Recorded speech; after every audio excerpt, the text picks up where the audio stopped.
Hola amigos, ¿cómo están? Hoy día vamos a hablar acerca del TOEFL.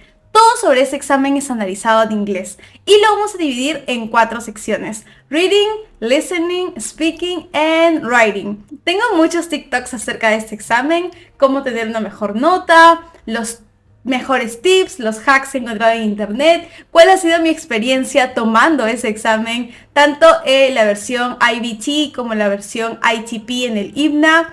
Pero hoy día nos vamos a enfocar en la versión IBT, la versión que te sirve para que estudies en el extranjero, para que postules a una maestría en Estados Unidos, la versión que cuesta también $240, así que más vale que nos preparemos muy bien para ese examen, ya que no es nada barato. Les voy a dejar los tiempos de todas las secciones por si tú quieres ver alguna sección en particular. Así que empecemos. 1. Reading. Primer tip para el reading. Lo más importante es la gestión del tiempo. Si no tienes o no sabes una pregunta, puedes pasarte a la siguiente. Lo importante en ese examen TOEFL es que tú puedes retroceder si es que te saltaste alguna pregunta. Y yo recomiendo, y también lo he visto en internet acerca de personas que han alcanzado un puntaje top, que es lo que han hecho, es pásate a las siguientes preguntas. Empieza por las preguntas fáciles. Por ejemplo, hay preguntas en las que te dicen cuál es el significado de tal palabra. Y ni siquiera tienes que leer todo el texto para que tú entiendas cuál es el significado de esa palabra, porque usualmente es fácil de responder. Lo segundo, una vez que ya tienes respondidas esas preguntas, te vas a ir a aquellas que te dicen en el párrafo 1. ¿Qué quiere decir esto? ¿A qué se refiere esta pregunta? O alguna pregunta en específico. Esas vas a responder de manera cronológica. O sea, primero te preguntan, en el párrafo 1, la pregunta es esta y tú respondes. Para tener esa respuesta necesitas haber leído el párrafo 1. Entonces te das cuenta, vas a tener que leer los 2 o 3 párrafos que te dan de manera cronológica. Eso hará que tú necesariamente ya hayas tenido que leer los 3 párrafos. Además, las 2 últimas preguntas son acerca de... Haz un resumen acerca de esto, acerca de lo que has leído. Y acá hay 2 partes muy importantes. Primero, si es que el párrafo no lo menciona explícitamente, puede que esa no sea la respuesta. ¿Por qué? Porque te van a poner opciones parecidas. Tú vas a decir, de estas todas pueden ser. Pero ten cuidado con algunas opciones en las que tú puedas estar infiriendo o deduciendo del párrafo, porque ahí no te preguntan o no te piden que tú deduzcas o hagas alguna inducción. Te piden explícitamente lo que está en el texto. ¿Y cuál es lo segundo importante? Que tú tienes que irte a las ideas más generales del texto. Si hay una opción que es demasiado específica, por ejemplo, en 1973 murió Juanito. Esa respuesta, esa opción no va en tu resumen. ¿Por qué? Porque nosotros queremos algo general, lo que mejor resuma, lo que mejor sintetice el texto principal que tú has leído. Segundo tip súper importante, cuando te den el texto, te va a parecer que no entiendes nada. ¿Por qué? Porque es un lenguaje académico, hay muchas palabras nuevas. Por más que tú de repente ya hables inglés fluido y ya puedas comunicarte, van a haber palabras que nunca has escuchado, nunca has leído, pero no entres en desesperación. ¿Por qué? Porque la evaluación es algo integral. Quiere decir que los evaluadores necesitan ver que tú has entendido el texto en general, no las partes específicas. Y eso también sirve mucho para el listening.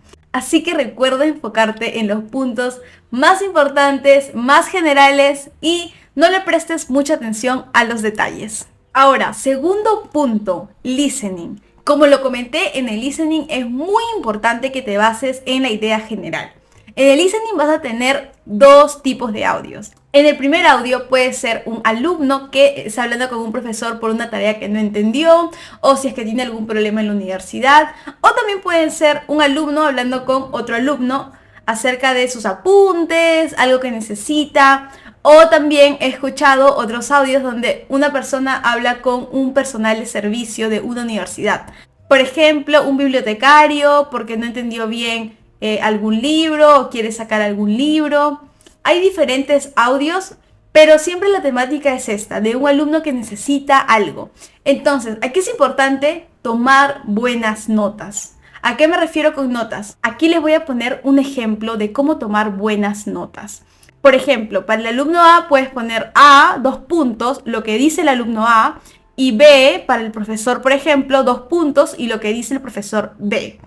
Es importante usar abreviaturas, símbolos de conexión, incluso algunos utilizan símbolos matemáticos. Por ejemplo, en lugar de escribir por lo tanto, escribes 3 puntos. Y así hay múltiples estrategias para que tú puedas tomar unas mejores notas. Recuerda que este audio es súper rápido. Son 2 personas en una situación real. Entonces tienes que tomar nota y de nuevo, quédate con lo más importante. Usualmente te van a preguntar qué es lo que necesita el alumno, qué se le perdió al alumno, qué solución le dio el profesor o qué solución le dio el bibliotecario. Al final, ¿qué hizo el alumno? Y algunas preguntas pueden ser de inferencia. Así que si tú has entendido el contexto, el panorama general, te va a ser bien fácil saber qué pasará después. Otro punto importante adicional es que no hagas notas largas. Hay gente que quiere escribir la conversación o tomar notas de todos los detalles de la conversación y terminan perdiéndose otras cosas importantes por andar escribiendo. Recuerden que es muy difícil escuchar y escribir a la vez. Entonces, si tú haces notas largas, quieres escribirlo todo, quieres ponerle todos los detalles, puede llegar a un punto donde te pierdas en la conversación. Y eso puede ser muy perjudicial para cuando vengan las preguntas de inferencia o de qué pasará después. Ahora vayamos a la parte del writing. Aquí en el writing te tengo un punto muy importante si es que tú no tienes un profesor. Lo ideal sería que tengas a alguien que pueda corregirte. Mejor si es algún profesor especializado en esos exámenes estandarizados, porque ya tienen una estructura de qué es lo que se debe responder, de cómo se debe responder. Yo tomé clases con una profesora, así que te voy a dejar los recursos que yo usé aquí en la cajita de descripción. Recuerda que también tenemos nuestro grupo de WhatsApp donde compartimos material de TOEFL, material de inglés, recursos y también nos reunimos de manera virtual los viernes para poder practicar nuestro speaking. Entonces retomemos. En esta parte del writing, si tú no tienes profesor, ¿qué puedes hacer? Tranquilo. Existe la parte paga y la parte no paga.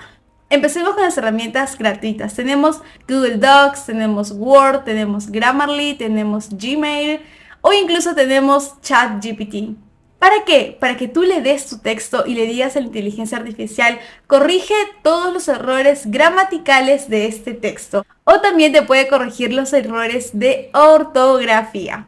Así que esas son las herramientas gratuitas y lo mejor es la práctica. Mientras tú más escribas, mientras tú más escuches los audios, te va a ser mucho más sencillo. Ahora, la segunda opción de herramientas pagas, yo recomendaría Grammarly. Grammarly es una herramienta donde tú incluso puedes poner el sentido que le quieras dar a tu texto. Por ejemplo, si quieres un texto más académico, más jovial o más persuasivo. Así que si tienes las posibilidades, yo recomendaría Grammarly. 4. Speaking. ¿Qué puedo hacer en la parte de speaking? Bueno, yo te recomendaría primero tener una estructura de lo que vas a hablar. Recuerda que las preguntas tipo son muy parecidas. Por ejemplo, te preguntan, ¿tú prefieres el clima caluroso o el clima frío? Y ahí tú respondes. Y ya tienes que tener una estructura. También te voy a dejar en la cajita de descripción cuál es la estructura para responder en la parte del speaking. Ahora, cosas importantes. A mí me pasaba que a veces me quedaba sin ideas. Recuerda que te dan 30 segundos para que tú veas la pregunta, ordenes tus ideas y empieces. Entonces, no necesariamente tienes que responder lo que verdaderamente a ti más te gusta, sino puedes enfocarte en una respuesta más estructurada, donde tú tengas más ideas. Por ejemplo, si a mí me gusta más el sol, me gusta más el clima caluroso, pero no tengo muchas ideas en ese momento, puedo decir que me gusta más el clima frío. ¿Por qué? Porque hay nieve, porque puedo salir a pasear, porque puedo tomar un chocolate, porque puedo hacer fogata. Y yo me sé todo el vocabulario del clima frío, por ejemplo. Entonces me va a ser mucho más sencillo responder que si respondiera de clima caluroso, porque no sé, de repente no sé cómo se dice sudar, o hay palabras que me serían difíciles de decirlas o me serían difíciles de recordar en ese momento. Entonces así tienes la parte resuelta de speaking. Ahora, es importante que también tengas un compañero. Eso sería ideal. A mí me ayudó muchísimo porque me reunía con un compañero que también iba a tomar el TOEFL.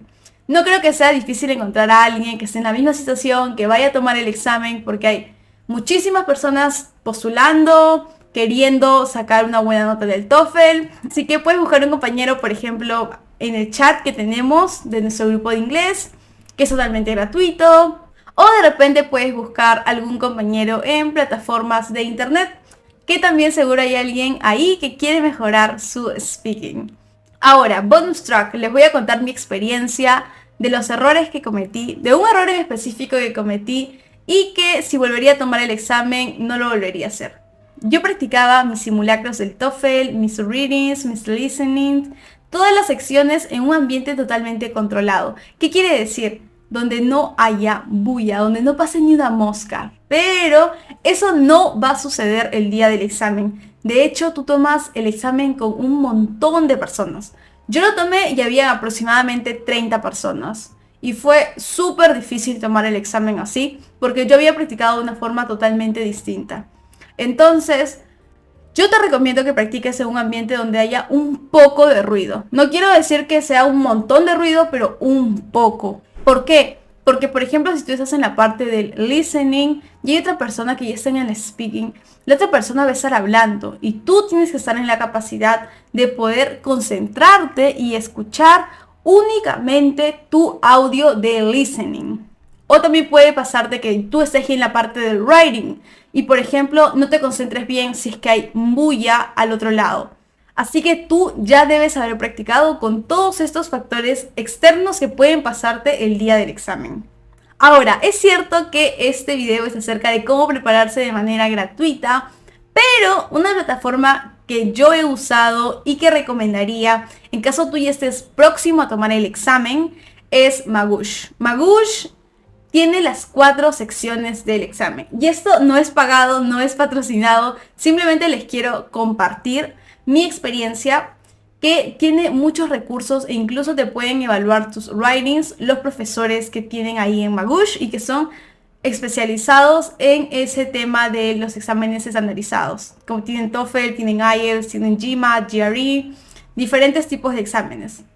Y ahora, ¿qué hice yo? Yo, por ejemplo, me parecía un poquito cara la suscripción a Magoosh, entonces me uní con otro amigo y los dos utilizamos la cuenta de Magoosh. Obviamente para las revisiones exámenes solo tenemos 4 revisiones, así que él envía, por ejemplo, 2 textos y yo envío 2 textos. Y así nos dividimos en partes equitativas. Esta es una opción en caso tú quisieras invertir en esa plataforma, pero también hay muchos canales y páginas de YouTube que son totalmente gratuitas. Los tops, los que yo siempre recomiendo es número 1, TST Prep TOEFL. También tiene las 4 secciones, te brindan información actualizada del examen, los cambios que suceden en los exámenes TOEFL. También te brinda simulacros gratuitos. Así que yo creo que con solo recursos gratuitos puedes prepararte y obtener una buena nota. Definitivamente sí. Todo depende de las ganas, del tiempo y de lo comprometido que estés con el examen. Así que amigos, si es que me falta alguna página que ustedes recomienden o que ustedes hayan probado, me lo dejan aquí en los comentarios. Yo en la cajita de descripción les voy a poner más canales de YouTube y páginas que recomiendo para tu preparación gratuita para el TOEFL. Así que yo soy Brenda Tafur, este ha sido todo el video por hoy, espero que les haya sido de mucha utilidad y ya nos estamos viendo en un próximo video. ¡Nos vemos!